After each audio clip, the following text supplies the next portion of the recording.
This is it. This is the one. The Caves of Androzani. Sometimes considered the greatest Doctor Who serial of all. It might very well be in my top 5. I tend to think of Talons of Wen-Chiang, Carnival of Monsters, this, Genesis of the Daleks, as close to my favourites, Sea Devils, City of Death, Castrovalva. But in any instance, I think what's so brilliant about Androzani, it's the staging was rarely better in the entire series. And not only that, it's one of the very best Robert Holmes stories. I think his finest original character, Shara's Jack, gloriously portrayed by Christopher Gable. I mean, it's absolutely superlative.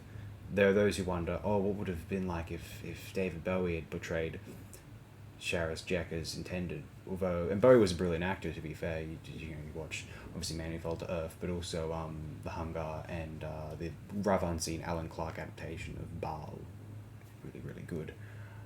And I think with Androzani, Holmes' most interesting character, some have said it's maybe a bit too similar to Magnus Greel, but I think unlike Magnus Greel, he was a very sympathetic villain, and he was this intricate, complex character who was ultimately just trying to resist a very corrupt regime and those who had wronged him. And in his final moments, he requests his android, his finest creation, to hold him. It's profoundly moving, and then just show someone this serial without them knowing it's the context of it at the end of the Davison era.